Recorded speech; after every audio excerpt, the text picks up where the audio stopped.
রাহুল, আমরা তো ভাবিনি তুই আমাদের এখানে নিয়ে আসবি। আমরা তোকে কত অপমান করেছি, কত কাজ করিয়েছি, তারপরও তুই আমাদের এত বড় সুযোগ দিচ্ছিস কেন? আমি চেয়েছিলাম আমার 3 ছেলে একসঙ্গে থাকুক। আজ আমার সেই স্বপ্ন পূরণ হোক। রাহুল, তুমি তোমার পরীক্ষায় সফল হয়েছ। আমি তোমাকে সম্পদ দিয়েছিলাম, কিন্তু তুমি সেই সম্পদের চেয়েও বড় কিছু অর্জন করেছ। ভাই, আমি বদলাইনি, শুধু নিজের ওপর বিশ্বাস রাখতে শিখেছি। আর বুঝেছি, মানুষ যদি সত্যি করে চেষ্টা করে তাহলে কঠিন সময়ও একদিন বদলে যায়। একটি সুন্দর গ্রামের এক প্রান্তে ছিল একটি পুরনো মাটির বাড়ি। সেই বাড়িতে থাকতো এক মা এবং তার 3 ছেলে। বড় 2 ছেলে বিয়ে করে তাদের স্ত্রীদের নিয়ে একই বাড়িতে থাকতো। বড় 2 ভাইয়ের নিয়মিত কাজ ও ভালো রোজগার ছিল, সংসারে তাদের বেশ প্রভাবও ছিল। কিন্তু ছোট ছেলে রাহুল ছিল খুবই শান্ত ও সরল। তার কোনো স্থায়ী কাজ ছিল না। সে কাজ খুঁজত, কিন্তু প্রতিদিন কাজ পেত না। এই কারণেই বড় 2 ভাই এবং তাদের 2 স্ত্রী তাকে কোনো গুরুত্ব দিত না। সকালে ঘুম থেকে ওঠার পর থেকেই রাহুলকে ঘরের নানা কাজ করতে হতো। কখনো পানি আনতে হতো, কখনো গরুকে খাবার দিতে হতো, আবার কখনো বাড়ির উঠান পরিষ্কার করতে হতো। একদিন সকালে বড় ভাই রাহুলকে জোরে ডাকল। এই রাহুল, আর কতক্ষণ ঘুমাবি? সকাল হয়ে গেছে, বাড়ির এত কাজ পড়ে আছে, সেগুলো কে করবে? তুই কি ভাবিস সবাই তোর জন্য বসে থাকবে? ভাই, আমি তো ঘুমিয়ে থাকার জন্য উঠিনি। আপনি যে কাজগুলো বলবেন আমি সব করে দেব, শুধু একটু সময় দিন। সময়? তোকে সময় দিয়ে কি হবে? তোর তো নিজের কোনো কাজই নেই, সারা দিন অন্যের ওপর নির্ভর করে থাকিস। পাশ থেকে বড় ভাইয়ের স্ত্রী হেসে বলল, ঠিকই বলেছ, সংসারে যার নিজের কোনো রোজগার নেই তার এত কথা বলার কি আছে? খাওয়ার সময় সবার আগে, কিন্তু উপার্জনের সময় কোথায় থাকে? আরেক ভাবিও রাহুলকে অপমান করে বলল, রাহুল, আজ বাজার থেকে সবজি নিয়ে আসবি, তারপর রান্নাঘরের জন্য পানি ভরে রাখবি, আর দুপুরের আগে উঠানটাও পরিষ্কার করে দিবি। মনে রাখিস, কোনো কাজ যেন বাকি না থাকে। রাহুল মাথা নিচু করে বলল। ঠিক আছে ভাবি, আমি সব কাজ করে দেব। সে একে একে সব কাজ করতে লাগলো। কাজ করতে করতে তার শরীর ক্লান্ত হয়ে পড়ল, কিন্তু কাউকে কিছু বলল না।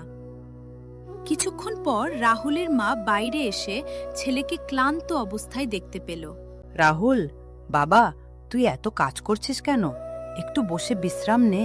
রাহুল মায়ের দিকে তাকিয়ে মৃদু হেসে বলল, মা, আমি যদি কাজ না করি তাহলে ওরা আমাকে আবার কথা শোনাবে। তুমি চিন্তা করো না, আমি সব কাজ করে দিচ্ছি। বাবা, তোর ভাইয়েরা তোকে এভাবে কষ্ট দেয় কেন? তুই তো কারো ক্ষতি করিসনি। রাহুল কিছুক্ষণ চুপ করে থেকে বলল, মা, ওরা হয়তো ঠিকই বলে, আমার তো কোনো কাজ নেই, কোনো রোজগারও নেই, তাই হয়তো ওরা আমাকে বোঝা মনে করে। মায়ের চোখে পানি চলে এলো। না বাবা, এমন কথা বলিস না। মানুষের মূল্য শুধু টাকা দিয়ে বিচার করা যায় না। তোর মনটা ভালো, তুই সৎ আর পরিশ্রমী। মনে রাখিস, আজ তোর সময় খারাপ বলে সারা জীবন এমন থাকবে না। কিন্তু মা, আমি অনেক চেষ্টা করি, কাজ খুঁজি, কিন্তু কোথাও ঠিকমতো কাজ পাই না। আমি চাই নিজের পায়ে দাঁড়াতে, তোমার কাছে যেন কারো কাছে হাত পাততে না হয়। আমি জানি বাবা, তুই মন দিয়ে চেষ্টা করে যা। একদিন তোরও ভালো সময় আসবে। তখন যারা আজ তোকে ছোট করছে তারাই বুঝবে তোর আসল মূল্য। মা, তুমি শুধু আমার জন্য দোয়া করো। আমি একদিন নিজের পায়ে দাঁড়াবই, আর সেদিন তোমাকে আর কোনো কষ্ট করতে দেব না। আল্লাহ তোকে ভালো রাখুক বাবা। তোর সব কষ্ট একদিন সুখে পরিণত হোক। রাহুল মায়ের চোখের পানি মুছে দিয়ে আবার কাজে ফিরে গেল। কিন্তু সে জানত না, এই দিনটির পরই তার জীবনে এমন এক ঘটনা ঘটতে চলেছে যা তার পুরো জীবন বদলে দেবে। ভোরের আলো ফুটতেই রাহুল ঘুম থেকে উঠে মাঠের দিকে রওনা হলো। কাঁধে কোদাল, হাতে পানির বোতল। সারাদিনের কাজের কথা ভেবে তার মনটা ভার হয়েছিল। মাঠে পৌঁছে রাহুল কাজ শুরু করল। প্রচণ্ড রোদ, মাথার ওপর তীব্র সূর্য, তবুও সে একটুও থামল না। আজ যত কষ্টই হোক, আমাকে কাজটা শেষ করতেই হবে। আমি আর কারো বোঝা হয়ে থাকতে চাই না। নিজের পায়ে দাঁড়ানোর জন্য আমাকে পরিশ্রম করতেই হবে। কিছুক্ষণ পর তার কপাল দিয়ে ঘাম ঝরতে লাগলো। শরীর দুর্বল হয়ে আসছিল। শরীরটা আর চলছে না, কিন্তু একটু পরেই কাজ শেষ হয়ে যাবে। তারপর বাড়ি ফিরে মায়ের সঙ্গে দেখা করব। সে আবার কাজ শুরু করল। দুপুর গড়িয়ে বিকেল হয়ে গেল। অবশেষে রাহুল তার কাজ শেষ করল। ক্লান্ত শরীর নিয়ে সে মাঠের পাশের একটি বিশাল গাছের নিচে এসে বসল। আজ সত্যিই অনেক কষ্ট হয়েছে, একটু চোখ বন্ধ করি, তারপর বাড়ি চলে যাব। গাছের ঠান্ডা ছায়ায় বসে থাকতে থাকতে তার চোখ ধীরে ধীরে বন্ধ হয়ে গেল। কিছুক্ষণ পর চারপাশ একেবারে নিস্তব্ধ হয়ে গেল। হঠাৎ গাছাছের চারপাশে মৃদু সোনালি আলো জ্বলতে শুরু করল। বাতাসে যেন ফুলের সুগন্ধ ছড়িয়ে পড়ল। রাহুল ধীরে ধীরে চোখ খুলে অবাক হয়ে চারদিকে তাকালো। তার সামনে দাঁড়িয়ে আছে এক অপূর্ব সুন্দরী পরী। তার চারপাশে নরম আলো ঝলমল করছে, আর পিঠে রয়েছে ঝকঝকে দানা। রাহুল ভয় পেয়ে উঠে দাঁড়ালো। আপনি আপনি কে? আমি কি স্বপ্ন দেখছি? পরী মিষ্টি হেসে বলল, না রাহুল, তুমি কোনো স্বপ্ন দেখছো না। আমি সত্যি তোমার সামনে দাঁড়িয়ে আছি। রাহুল অবাক হয়ে বলল, আপনি আমার নাম জানেন, কিন্তু আপনি কে আর এখানে কেন এসেছেন? ভয় পেও না, আমি তোমার কোনো ক্ষতি করতে আসিনি। অনেক দিন ধরে আমি তোমাকে দেখছি। তোমার কষ্ট, তোমার পরিশ্রম আর তোমার মায়ের জন্য তোমার ভালোবাসা সব কিছু আমি জানি। রাহুল অবাক হয়ে বলল, আপনি আমাকে দেখেছেন, কিন্তু কেন? আমি তো একজন সাধারণ মানুষ। আমার জীবনে এমন কিছু নেই যার জন্য কোনো পরী আমাকে দেখতে আসবে। তুমি নিজেকে সাধারণ মনে করলেও তোমার হৃদয় অসাধারণ। তোমাকে অনেক মানুষ অপমান করেছে, কষ্ট দিয়েছে, তবুও তুমি কারো ক্ষতি করনি। তুমি তোমার মাকে ভালোবাসো এবং নিজের ভাগ্য বদলানোর জন্য পরিশ্রম করে যাচ্ছ। রাহুলের চোখে পানি চলে এলো। আমি শুধু চাই আমার মাকে সুখে রাখতে। আমি চাই একদিন নিজের পায়ে দাঁড়াতে, কিন্তু যতই চেষ্টা করি ততই মনে হয় আমি ব্যর্থ হয়ে যাচ্ছি। ব্যর্থতা মানেই শেষ নয় রাহুল।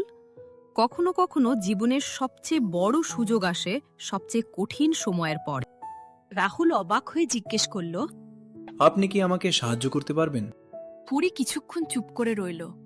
তারপর মুচকি হেসে বলল, হ্যাঁ, আমি তোমার জীবন বদলে দেওয়ার মতো একটি সুযোগ দিতে এসেছি।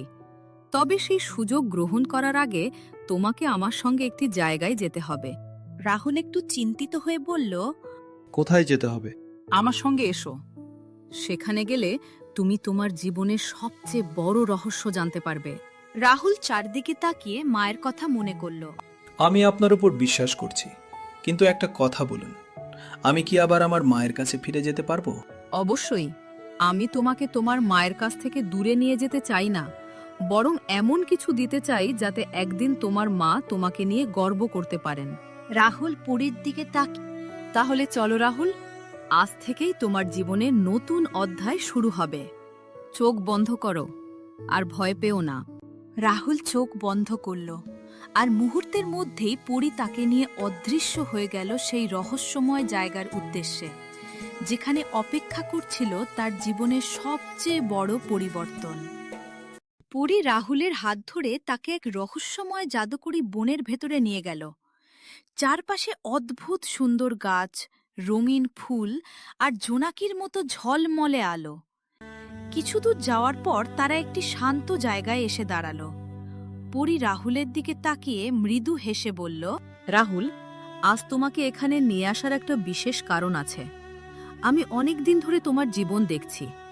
তোমার ভাইয়েরা তোমাকে অপমান করেছে, তোমাকে দিয়ে অনেক কাজ করিয়েছে, তোমাকে অযোগ্য বলেছে, কিন্তু এত কিছুর পরও তুমি তাদের ঘৃণা করনি। রাহুল মাথা নিচু করে বলল, আমি কি বা করতে পারতাম?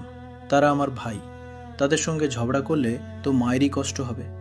আমি শুধু চাই একদিন নিজের পায়ে দাঁড়িয়ে মাকে ভালো রাখতে। এই কারণেই তুমি অন্যদের থেকে আলাদা।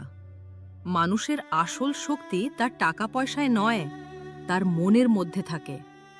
তোমার কাছে এখন টাকা নেই, ক্ষমতা নেই, কিন্তু তোমার মধ্যে সততা, ধৈর্য আর ভালোবাসা আছে। রাহুল অবাক হয়ে বলল, কিন্তু আমি তো অনেক চেষ্টা করেও সফল হতে পারছি না। আমার মনে হয় আমার ভাগ্যটাই খারাপ। ভাগ্য সবসময় একই থাকে না রাহুল। কখনো কখনো ভাগ্যকে বদলানোর জন্য একটি সাহসী সিদ্ধান্ত নিতে হয়। আজ আমি তোমাকে সেই সিদ্ধান্ত নেওয়ার সুযোগ দিতে এসেছি। রাহুল বিস্মিত হয়ে জিজ্ঞেস করল। কি সুযোগ? পরি কিছুক্ষণ নীরব থেকে বলল, তুমি চাইলে আমাকে বিয়ে করতে পারো। রাহুল অবাক হয়ে কয়েক পা পিছিয়ে গেল। আপনাকে বিয়ে করতে? কিন্তু আপনি তো একজন পরী, আর আমি একজন সাধারণ গরিব মানুষ। এটা কিভাবে সম্ভব? ভালোবাসা আর বিশ্বাসের কাছে ধনী গরিবের কোনো পার্থক্য নেই। আমি তোমার সম্পদ দেখে তোমাকে বেছে নিইনি, তোমার ভালো মন দেখে তোমাকে বেছে নিয়েছি। রাহুল কিছুক্ষণ চুপ করে রইল, তারপর ধীরে ধীরে বলল, আপনি যদি আমাকে বিয়ে করেন তাহলে আমার জীবন কি সত্যিই বদলে যাবে? হ্যাঁ, আমি তোমাকে নতুন জীবন শুরু করতে সাহায্য করব। তোমাকে এমন একটি সুযোগ দেব যার মাধ্যমে তুমি নিজের পায়ে দাঁড়াতে পারবে। কিন্তু একটা কথা তোমাকে প্রতিশ্রুতি দিতে হবে, কি প্রতিশ্রুতি? তুমি কখনো অহংকার করবে না। টাকা পয়সা বা সাফল্য পেলে তোমার পুরনো জীবনকে ভুলে যাবে না। তোমার মা, তোমার পরিবার আর যারা অসহায় তাদের কথা মনে রাখবে। আমি কথা দিচ্ছি, আমি কখনো আমার মাকে ভুলব না, আর আমি কখনো অন্য কাউকে তার গরিব অবস্থার জন্য অপমান করব না। আর একটা কথা, তোমার ভাই ও ভাবিরা তোমাকে যে অপমান করেছে তাদের হারানোর জন্য তুমি যদি আমাকে বিয়ে করতে চাও তাহলে আমি তোমাকে বিয়ে করব না। রাহুল অবাক হয়ে বলল, না, আমি তাদের হারানোর জন্য আপনাকে বিয়ে করতে চাই না। সত্যি বলতে তাদের কথায় আমি অনেক কষ্ট পেয়েছি, কিন্তু আমি প্রতিশোধ নিতে চাই না। পরি গভীরভাবে রাহুলের চোখের দিকে তাকালো। আমি আপনাকে বিয়ে করতে চাই কারণ আপনি আমার কষ্ট বুঝেছেন। আপনি আমাকে এমন সময়ে বিশ্বাস করেছেন যখন আমার নিজের কাছের মানুষটাই আমাকে বিশ্বাস করেনি। আমি নতুন জীবন শুরু করতে চাই, আমার নিজের সম্মানের জন্য, আমার মায়ের সুখের জন্য। পরির মুখে আনন্দের হাসি ফুটে উঠল। এই কথাটি প্রমাণ করে তুমি সত্যিই অন্যদের থেকে আলাদা। যে মানুষ অপমানের জবাব প্রতিশোধ দিয়ে নয়, নিজের ভালো কাজ দিয়ে দিতে চায়, তার জীবন একদিন অবশ্যই বদলে যায়। তাহলে আমি আপনার প্রস্তাবে রাজি।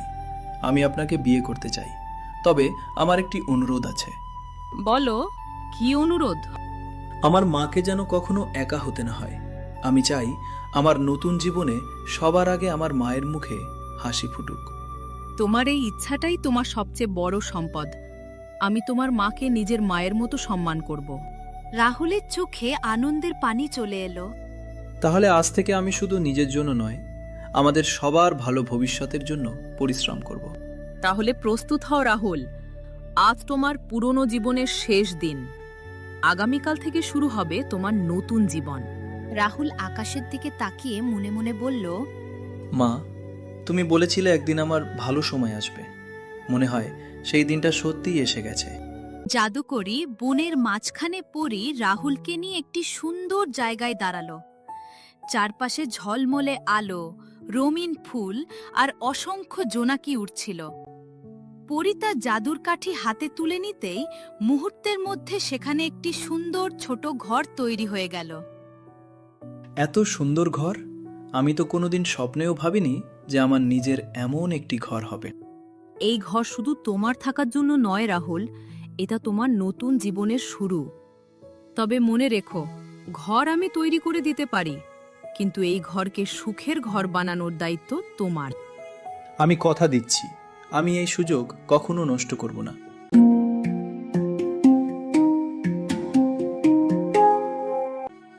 বিয়ের পর রাহুল পরির দিকে তাকিয়ে বলল, আমি এখনো বিশ্বাস করতে পারছি না যে আমার মতো একজন সাধারণ মানুষ এত বড় সুখের সুযোগ পেল। রাহুল, তোমাকে আমি দয়া করে এই সুযোগ দিইনি। তোমার ভালো মন, সততা আর পরিশ্রমের কারণেই তুমি এই সুযোগ পাওয়ার যোগ্য হয়েছ। কিন্তু এখন আমি কি করব? আমি তো কোনো বড় কাজ জানি না। তোমাকে আমি টাকা দিয়ে বসিয়ে রাখতে চাই না। আমি চাই তুমি নিজের বুদ্ধি আর পরিশ্রম দিয়ে সফল হও। আমি তোমাকে একটি সুযোগ দেব, কিন্তু সফল হতে হলে তোমাকেই চেষ্টা করতে হবে। তাহলে বলো, আমি কি কাজ শুরু করব? তুমি ছোট করে ব্যবসা শুরু করো। তোমার কাছে যতটুকু আছে সেটুকু দিয়েই শুরু করো। মানুষের সঙ্গে ভালো ব্যবহার করবে, সৎভাবে ব্যবসা করবে এবং কখনো কাউকে ঠকাবে না। আমি যদি ব্যবসায় ক্ষতি করি? ক্ষতি হলে আবার চেষ্টা করবে। মনে রাখবে, প্রথমবার ব্যর্থ হওয়া মানে জীবনে ব্যর্থ হওয়া নয়। যে মানুষ ভুল থেকে শিক্ষা নিয়ে আবার চেষ্টা করে, সফলতা একদিন তার কাছেই আসে। রাহুল পরির কথা মন দিয়ে শুনল।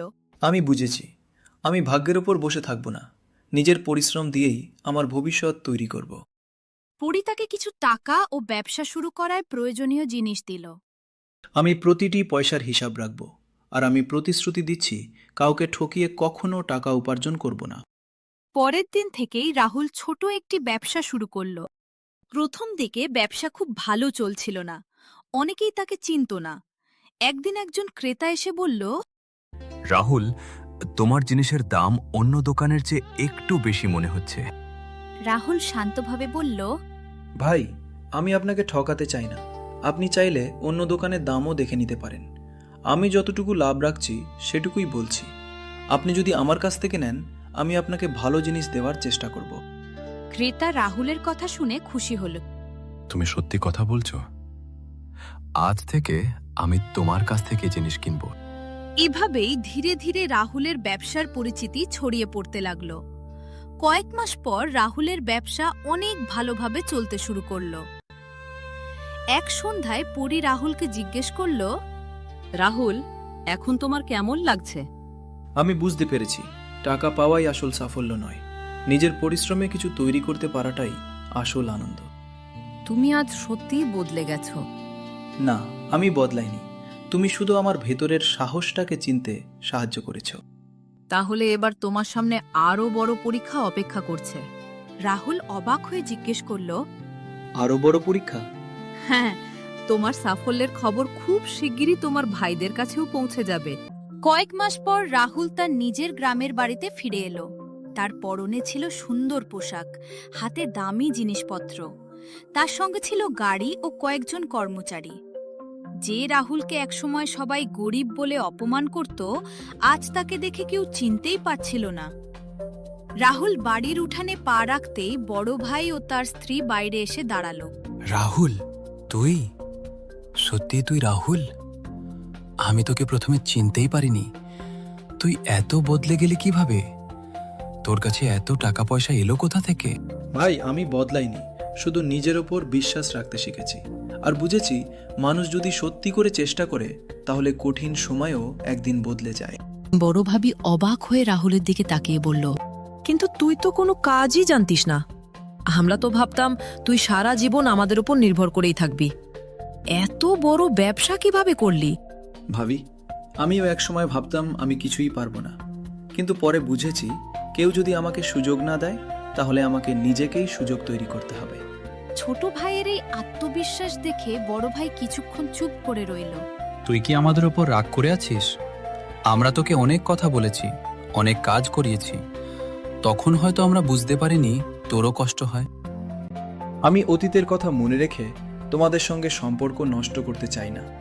তোমরা আমাকে কষ্ট দিয়েছিলে, এটা সত্যি, কিন্তু সেই কষ্টই আমাকে আরও শক্ত হতে শিখিয়েছে।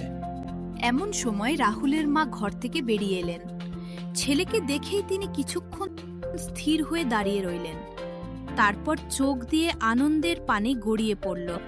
রাহুল, বাবা, তুই সত্যিই ফিরে এসেছিস। মা, আমি ফিরে এসেছি। তোমাকে আর কষ্ট করতে হবে না। এখন থেকে তোমার সব দায়িত্ব আমার। আমি জানতাম বাবা, একদিন তুই নিজের পায়ে দাঁড়াবি। সবাই যখন তোকে ছোট করত, তখনও আমি জানতাম তোর ভেতরে অনেক ক্ষমতা আছে। মা, তোমার বিশ্বাস না থাকলে হয়তো আমি কখনো এত দূর আসতে পারতাম না। তুমি সব সময় আমাকে বলেছিলে, একদিন তোর ভালো সময় আসবে। তোমার সেই কথাই আমি মনে রেখেছিলাম। তুই শুধু নিজের জীবন বদলাসনি বাবা, তুই আমার বুকটাও গর্বে ভরে দিয়েছিস। রাহুল, আজ আমি বুঝতে পারছি আমরা কত বড় ভুল করেছি। আমরা তো রোজগার ছিল না বলে তোকে মূল্য দিইনি, কিন্তু মানুষকে তার টাকা দিয়ে বিচার করা উচিত নয়। বড় ভাবিও মাথা নিচু করে বলল, আমরাও তোকে অনেক অপমান করেছি। আমাদের কথায় তুই অনেক কষ্ট পেয়েছিস। পারলে আমাদের ক্ষমা করে দিস। রাহুল কিছুক্ষণ তাদের দিকে তাকিয়ে রইল। তারপর মৃদু হেসে বলল, ক্ষমা চাইতে তোমাদের এত দেরি হলো কেন? তবে হ্যাঁ, আমি তোমাদের ক্ষমা করে দিয়েছি, কারণ আমি চাই না আমার পুরনো কষ্ট আমার নতুন সুখ নষ্ট করুক। ছোট ভাবি অবাক হয়ে বলল, তুই আমাদের ক্ষমা করে দিলি? হ্যাঁ, কারণ সফল হয়ে যদি আমি তোমাদের মতোই অন্যকে ছোট করতে শুরু করি, তাহলে আমার সাফল্যের কোনো মূল্য থাকবে না। মা ছেলেদের দিকে তাকিয়ে মৃদু হেসে বললেন, আজ আমার সবচেয়ে বড় আনন্দের দিন। আমার 3 ছেলে যদি একসঙ্গে ভালোভাবে থাকে তাহলে এর চেয়ে বড় সম্পদ আমার আর কিছু নেই। মা, আজ থেকে আমাদের পরিবারে আর কোনো অভাব থাকবে না। তবে একটা কথা মনে রেখো, আমি যতই বড় হই তোমার কাছে আমি সেই ছোট রাহুলই থাকব। আল্লাহ তোকে সবসময় ভালো রাখুক বাবা। রাহুলের চোখেও আনন্দের পানি চলে এলো। কিন্তু ঠিক তখনই বড় ভাই রাহুলের হাতে থাকা একটি ছোট বাক্সের দিকে তাকিয়ে অবাক হয়ে গেল। রাহুল, তোর কাছে ওই বাক্সটা কি? তুই কি আমাদের কাছ থেকে কিছু লুকাচ্ছিস? ওটা এমন একটি জিনিস যেটা আমার জীবনের সবচেয়ে বড় রহস্যের সঙ্গে জড়িত। সবাই অবাক হয়ে বাক্সটির দিকে তাকিয়ে রইল। পরদিন সকালে রাহুল তার 2 ভাইকে নিজের ব্যবসার অফিসে নিয়ে গেল। বড় 2 ভাই চারপাশে সবকিছু দেখে অবাক হয়ে গেল। রাহুল, আমরা তো ভাবিনি তুই আমাদের এখানে নিয়ে আসবি। আমরা তোকে কত অপমান করেছি, কত কাজ করিয়েছি, তারপরও তুই আমাদের এত বড় সুযোগ দিচ্ছিস কেন? ভাই, তোমরা আমাকে কষ্ট দিয়েছিলে, এটা আমি ভুলিনি। কিন্তু আমি সেই কষ্টকে আমার হৃদয়ে ধরে রাখতে চাই না। আমি যখন কষ্টে ছিলাম তখন বুঝেছিলাম একজন মানুষের পাশে আরেকজন মানুষ থাকা কতটা জরুরি। বড় ভাইয়ের চোখে পানি চলে এলো। ভাই, আমরা তোকে অনেক কষ্ট দিয়েছি, তোর সঙ্গে অন্যায় করেছি। তখন আমরা শুধু তোর হাতে টাকা নেই বলেই তোকে মূল্যহীন মনে করেছিলাম। আজ বুঝতে পারছি মানুষের মূল্য তার টাকায় নয়, তার চরিত্রে। ভাই, ভুল সবাই করে, কিন্তু নিজের ভুল বুঝতে পারাটাই সবচেয়ে বড় বিষয়। আমি তোমাদের মন থেকে ক্ষমা করে দিয়েছি। রাহুল, আমাদেরও ক্ষমা করে দে। আমরা প্রতিশ্রুতি দিচ্ছি আর কখনো কাউকে তার দারিদ্র্য বা কাজ না থাকার কারণে অপমান করব না। আমি তোমাদের ক্ষমা করে দিয়েছি। আজ থেকে আমরা 3 ভাই একসঙ্গে কাজ করব। যে পরিবার একসঙ্গে থাকে তাকে কোনো কষ্ট সহজে ভাঙতে পারে না। আজ থেকে তুই শুধু আমাদের ছোট ভাই নয়, আমাদের পথ দেখানোর মানুষ। না ভাই, আমি কারো চেয়ে বড় নই। আমরা 3 জন একসঙ্গে থাকলেই শক্তিশালী।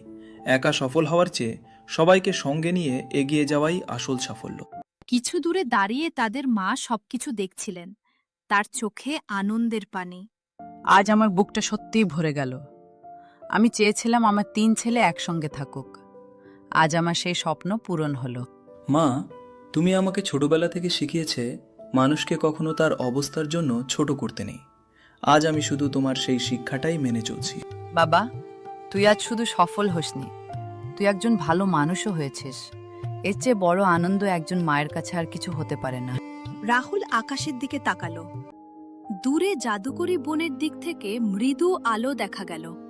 পরে দূর থেকে সবকিছু দেখছিল এবং মুচকি হাসছিল। রাহুল, তুমি তোমার পরীক্ষায় সফল হয়েছ। আমি তোমাকে সম্পদ দিয়েছিলাম, কিন্তু তুমি সেই সম্পদের চেয়েও বড় কিছু অর্জন করেছ, একটি ভালো হৃদয় এবং একটি সুখী পরিবার।